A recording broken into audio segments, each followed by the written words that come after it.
Hello and welcome back to my YouTube channel JKSSB English Master Class. Guys, आज मैंने एक और session आपके लिए लाया है। ये सेशन भी काफ़ी ज़्यादा इम्पोर्टेंट रहने वाला है आपके लिए। इसमें मैंने आपके लिए active voice and passive voice पे क्वेश्चंस लाए हैं। इसके अलावा नरेशन पे भी मैंने कुछ क्वेश्चंस लाए हैं। इस वीडियो को देखने के बाद आपका कन्फ्यूजन आई थिंक 90% 80 to 90% ख़त्म होने वाला है इस टॉपिक के रिलेटेड। सेशन को स्टार्ट करने से पहले आप सबसे एक रिक्वेस्ट है, आप प्लीज़ मेरी इस चैनल को सब्सक्राइब कीजिए, वीडियो को लाइक कीजिए, शेयर कीजिए और कमेंट कीजिए। फ्रेंड्स, आप वीडियोस को तो देखते हो, वॉच करते हो, लेकिन सब्सक्राइब नहीं करते हो। मे बी आई थिंक आपको लग रहा होगा यार छोटा यूट्यूबर है, इसको क्या ही सपोर्ट करेंगे। ठीक है, चलिए कोई बात नहीं। जब भी आपको दिल कहेगा, आपका दिल जब भी बोलेगा तो आप तब सब्सक्राइब कीजिएगा। ठीक है, so let's start today's session. आपके लिए पहला क्वेश्चन है यहाँ पे, question number 1, choose the correct passive form of. यहाँ पे क्वेश्चन नंबर 1 है, इसका पैसिव फॉर्म में चेंज करना है इसको। ठीक है, the gardener waters the plants every morning. चलिए 4 ऑप्शन है आपके लिए, तो आप इसको चेंज कीजिए अकॉर्डिंगली। ठीक है, लेकिन आपको मैं थोड़ा सा रूल्स बताऊँगा, basic rules. Passive active voice में क्या होता है, एक्टिव वॉइस में पहले सब्जेक्ट आता है और बाद में ऑब्जेक्ट आता है। ठीक है, पैसिव वॉइस में इसका उल्टा है। पैसिव वॉइस में क्या होता है, पहले ऑब्जेक्ट और बाद में सब्जेक्ट आता है। ठीक है, प्लस पैसिव वॉइस में हम third form of verb 3V use करते हैं, प्लस बाय। तो ये कुछ बेसिक चीज़ें हैं, आपको याद रखनी है। चलिए, the gardener waters the plants every morning. चलिए बताइए। हाँ, एक और चीज़ आपको याद रखनी है, आपको टेंसेस देखने कौन सा टेंस है, तो अकॉर्डिंगली आपको चेंज करना होगा। द गार्डनर वाटर्स, तो दैट मीन्स ये प्रेजेंट सिंपल टेंस है। ठीक है, प्रेजेंट सिंपल टेंस। तो कीजिए इसको चेंज।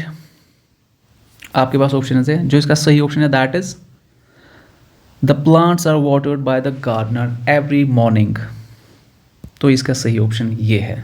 ठीक है, वाई, बिकॉज यहाँ पे है द प्लांट्स। प्लांट्स इसका ऑब्जेक्ट है। ठीक है, द प्लांट्स आर वाटर्ड। ठीक है, थर्ड फॉर्म यहाँ पे यूज़ हुआ है।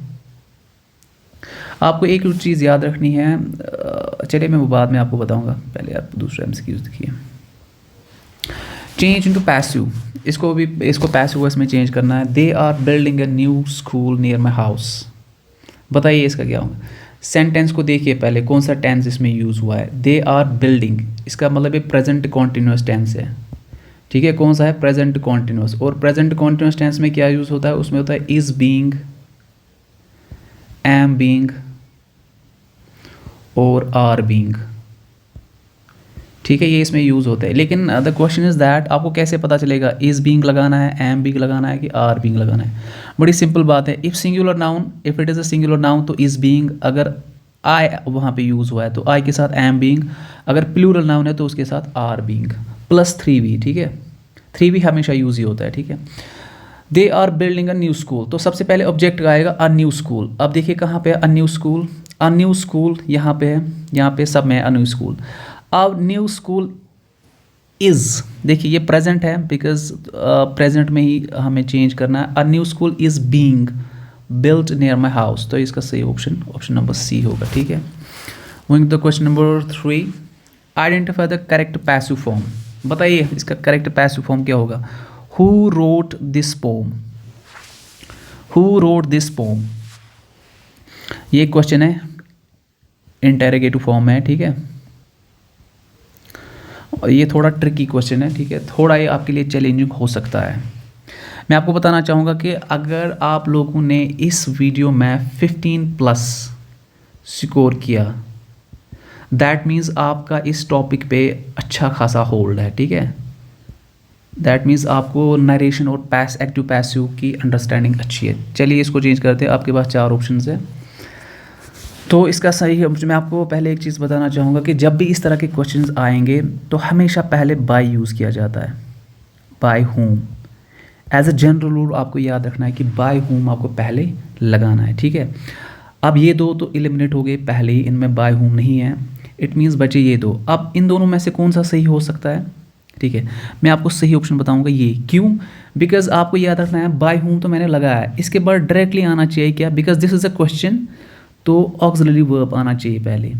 तो वॉज क्या है, ऑक्सिलरी वर्ब, और उसके बाद प्रोनाउन आना चाहिए, दिस इज प्रोनाउन।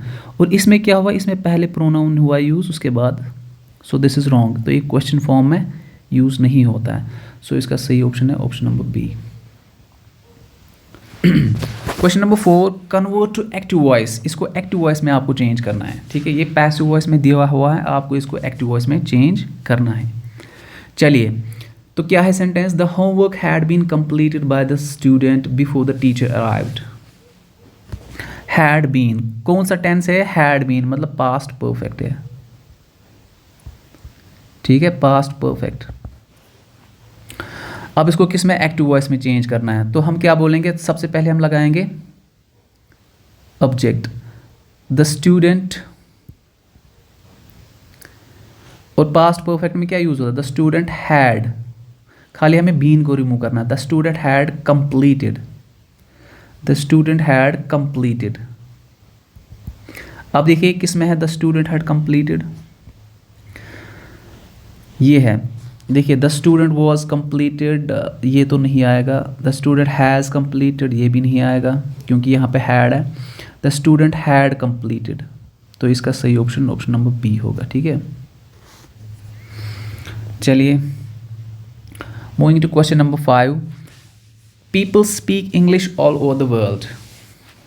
चलिए, इसको पैसिव वॉइस में चेंज कीजिए, आइडेंटिफाई कीजिए टेंस को। पीपल स्पीक इंग्लिश यानी प्रेजेंट सिंपल है ये टेंस, प्रेजेंट सिंपल। और जब प्रेजेंट सिंपल में चेंज करोगे इसको पास्ट प्रेजेंट में ही पैसिव वॉइस में, तो is plus 3v, are plus 3v, am plus 3v। 3v का मतलब होता है थर्ड फॉर्म, प्लस बाय। अब देखिए पीपल स्पीक इंग्लिश, तो यहाँ पे इंग्लिश ऑब्जेक्ट, तो पहले इंग्लिश आएगा।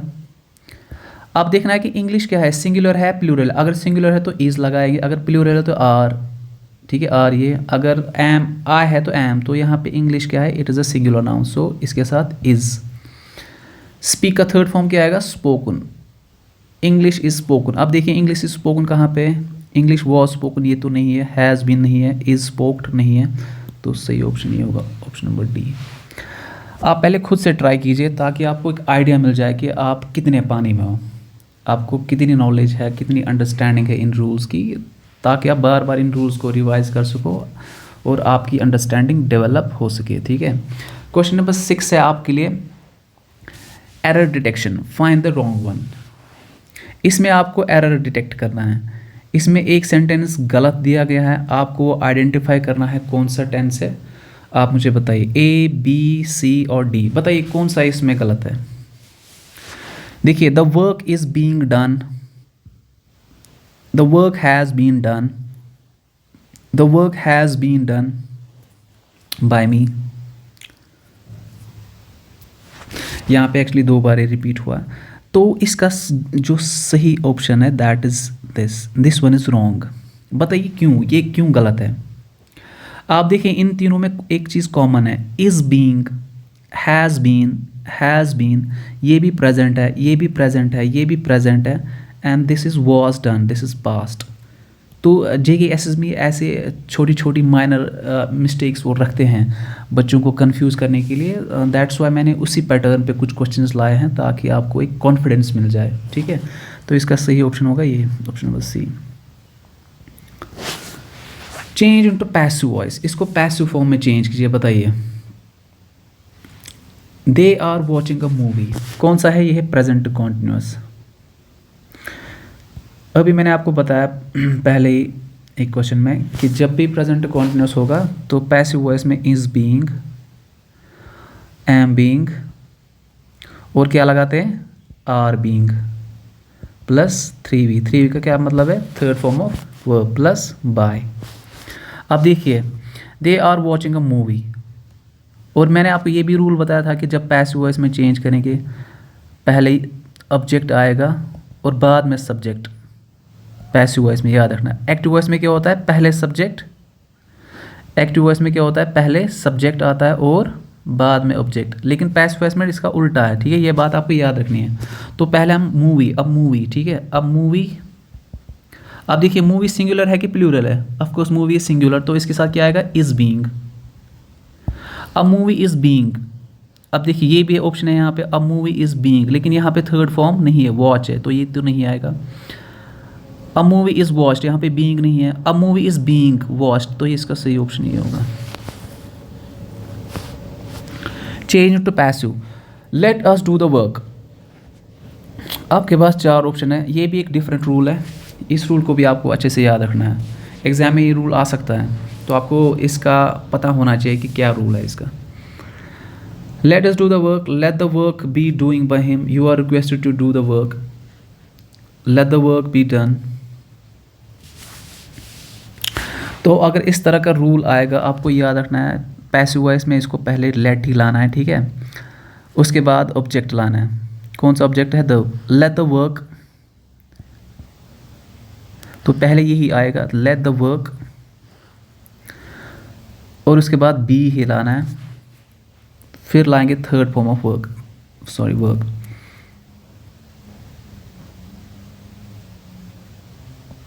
डू का थर्ड फॉर्म क्या है, let the work be done, so इसका सही ऑप्शन होगा ये let the work be done, sorry इसका ये है let the work be done. Let the work being done नहीं आएगा, ये गलत है। Let the work being doing, ये भी गलत है। यू आर रिक्वेस्टेड, ऐसा तो कुछ नहीं है, तो इसका सही आंसर जो है let the work be done, इसका सही ऑप्शन होगा, ठीक है।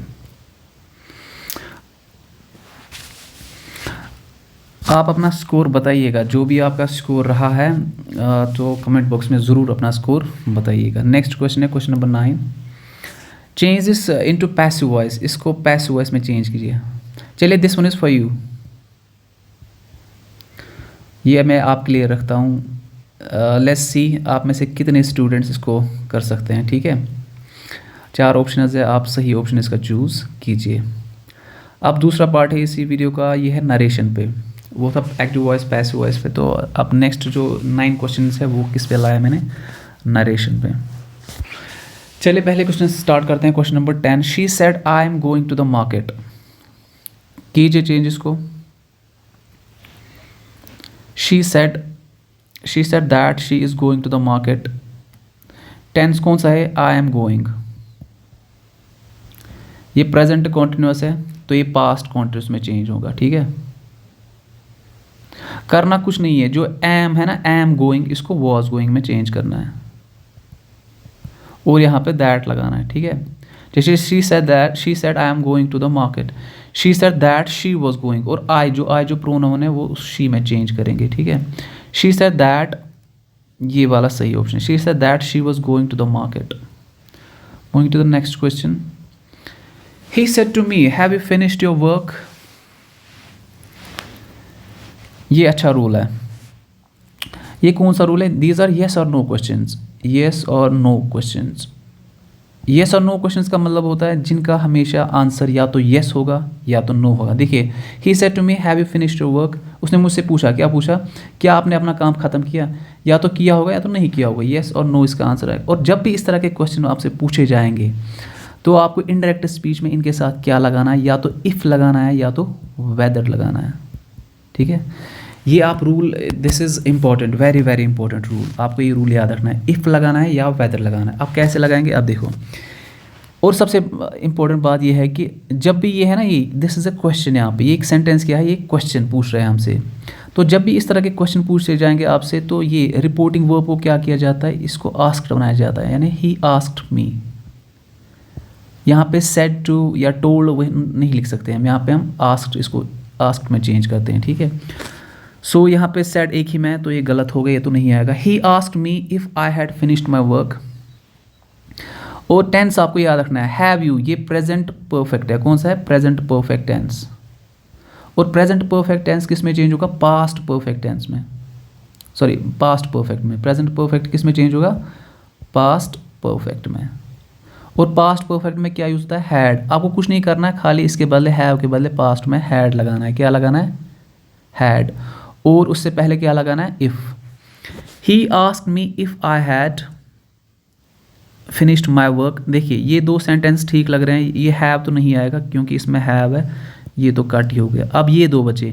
He asked me if I had finished your work. देखिए यहाँ पे है योर वर्क, ये गलत है क्योंकि उसने उससे पूछा कि उसने अपना काम ख़त्म किया। He asked me if I had finished my work, क्योंकि वो मुझसे पूछ रहा है ना, क्या मैंने अपना काम ख़त्म किया। तो इसका सही ऑप्शन ये हो जाएगा। अभी मैं आपको ज़्यादा डिटेल में नहीं बोल सकता हूँ, तो ठीक है, जल्दी जल्दी थोड़ा आपको प्रैक्टिस करवाने की कोशिश करवा रहा हूँ। चलिए, choose the direct speech of. इसको डायरेक्ट स्पीच में आपको चेंज करना है, इनडायरेक्ट स्पीच में, सॉरी डायरेक्ट स्पीच में। ये वहाँ से इनडायरेक्ट स्पीच है, तो हमें इसको डायरेक्ट स्पीच में चेंज करना होगा। The teacher ordered the student to sit down. बताइए क्या हो सकता है इसका। आपको याद रखना है, दिस इज इम्परेटिव सेंटेंस। कौन सा सेंटेंस है? इम्परेटिव सेंटेंस, ठीक है।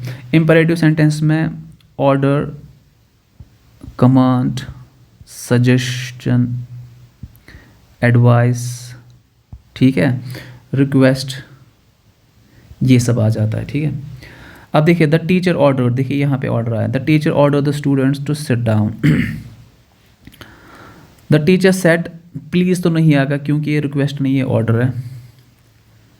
The teacher said seat down, the teacher told sit down, ये तो नहीं आएगा। टोल्ड हम जब चेंज करते हैं फिर टोल्ड आता है। और खाली यहाँ पे सिट डाउन है, यहाँ पे स्टूडेंट्स मिसिंग है, तो ये भी नहीं आएगा। The teacher said sit down students. ये दोनों ऑप्शंस इसके एक वेरी क्लोज है। आप बताइए इन दोनों में से कौन सा सही होगा? ये है। आप मुझे बताना कमेंट ऑप्शन में ये क्यों नहीं आएगा, ये वाला ऑप्शन। ये दोनों आपको सही लगते हैं, लेकिन ये आएगा, ये क्यों नहीं आएगा, आप मुझे बताना, ठीक है। कन्वर्ट इनडायरेक्ट स्पीच, इसको इनडायरेक्ट स्पीच में आप कन्वर्ट कीजिए। He said I will meet you tomorrow. चलिए, फ्यूचर टेंस है, इसमें क्या करना है? कुछ नहीं करना है।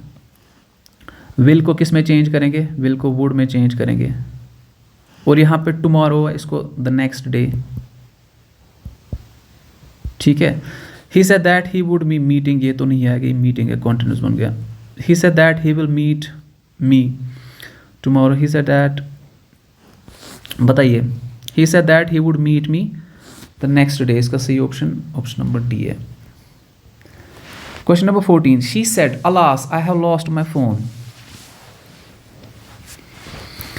Exclamatory sentence. Friends, this is exclamatory. Again, very important for you to understand. इस तरह के सेंटेंस में हमेशा आपको याद रखना है, यहाँ पे क्या आता है? exclaimed, इसके बदले आता है exclaimed आता है। क्या आता है? हमेशा exclaimed यूज़ होता है।